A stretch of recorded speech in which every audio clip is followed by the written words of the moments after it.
వీటికి పరిష్కార మార్గాలు చూపించడానికి ఏదో ఒక విధానపరమైన నిర్ణయాన్ని వ్యవస్థను ఏర్పాటు చేసుకో అవసరం ఉంది. కాబట్టి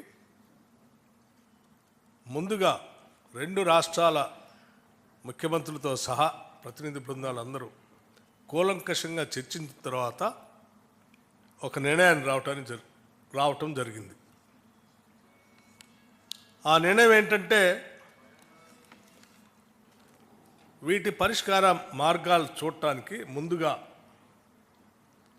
ఉన్నత స్థాయి అధికారులతో కూడినటువంటి ఒక కమిటీని రెండు రాష్ట్రాలకు సంబంధించినటువంటి ఉన్నత స్థాయి అధికారులతో, అంటే చీఫ్ సెక్రటరీ స్థాయి అధికారితో సహా వారితో ఇంకొక 3 మెంబర్,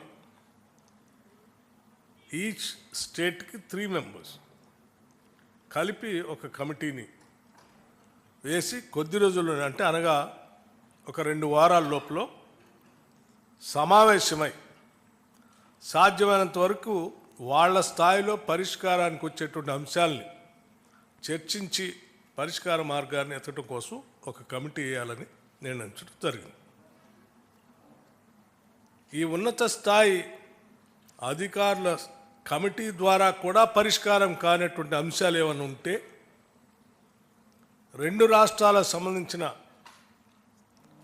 మంత్రులతో కూడినటువంటి ఒక కమిటీని వేయాలని, ఆ కమిటీలో పరిష్కార మార్గం కోసం వాళ్ళు సమావేశాలు పెట్టుకొని కొన్ని మార్గాలు చూడాలని, రాష్ట్ర స్థాయి మంత్రుల కమిటీలో పరిష్కారం అయ్యేటువంటి అంశాలని ఇరు రాష్ట్రాలకు సంబంధించినటువంటి ముఖ్యమంత్రి స్థాయిలో అంగీకరించటం, ఒకవేళ అక్కడ కూడా పరిష్కారం కానటువంటి మార్గాలు ఏమైనా ఉంటే, ఆ అంశాలు ఉంటే మళ్ళీ రాష్ట్ర స్థాయిలో ముఖ్యమంత్రుల స్థాయిలో సమావేశాన్ని ఏర్పాటు చేసుకొని పరిష్కార మార్గం కనుగొనడం కోసం ప్రయత్నం చేయాలని. అంటే ఒకటి ఉన్నత స్థాయి అధికారుల కమిటీ, ఆ తర్వాత మంత్రిమండలి సంబంధించినటువంటి కమిటీ, ఆ తర్వాత ముఖ్యమంత్రి స్థాయిలో నిర్ణయాలకు సంబంధించి సమావేశాలు ఏర్పాటు చేసుకోవాలని ప్రాథమికంగా ఈనాటి సమావేశంలో తీసుకున్నటువంటి నిర్ణయం.